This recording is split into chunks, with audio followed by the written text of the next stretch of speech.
श्री सत्यसाई सेवा समिति बांकी शाखा पक्षर वृक्षरोपण कार्यक्रम आवाहक सिद्धांत शेखर महापात्र प्रत्यक्ष तत्वावधान में दुर्गापुर पंचायत बांकीगढ़ गाँव में श्री चैतन्य मंदिर और बुद्धेश्वर शिव मंदिर प्रांगण में प्रेमतरु कार्यक्रम अनुष्ठित हो जाए। बहु औषधीय गछठारु आरंभ कर फलंती गछ भली प्राय 72 ऊर्ध्व गछ लग जाइछि। विशेषकर जनसंख्या वृद्धि गछगुड़िक धीरे धीरे अवक्षय हेबा एवं एहापाई उत्ताप वृद्धि पाइबा द्वारा आवश्यक अम्लजानर अभाव रहुछि। परिवेश तार संतुलन मध्य बजाय रखिबारे विफल।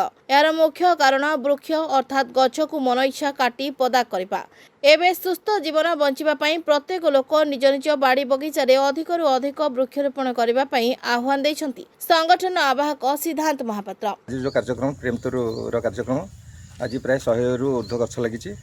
तेणु आमर दुर्गापुर ग्रामर शिव मंदिर एवं श्री चैतन्य मंदिर में गछ गुड़ी सब लगी। आवेक्य गछ ही आम जीवन।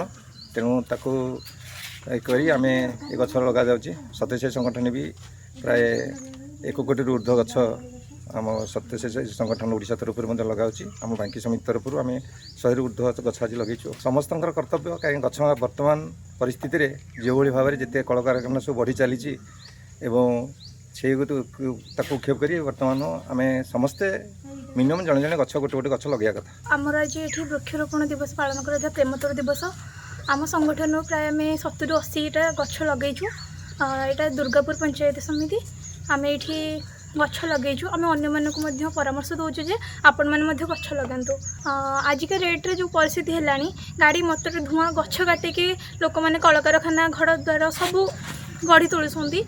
तो आपण मैंने गछ लगातु। परवर्ती समय ये गछ ही आमको जीवन बचाइब। ଏହି वृक्षरोपण कार्यक्रम में समितिर सेवा संयोजक साई आशुतोष दास, शिक्षा विभाग संयोजक मनोज कुमार दलई, आध्यात्मिक संयोजक कीर्तिकरण पंडा, सुजाता महापात्र, जितेन्द्र देव, मदन कुमार पृष्टि, सांबादिक अशोक रणा, स्वस्तिक महापात्र, मानस प्रधान, सोनाली बारिक प्रमुख उपस्थित रही वृक्षरोपण में सहयोग करिसेंती। बांकीरो कुमार श्री कानन को रिपोर्ट, रेनबो मीडिया।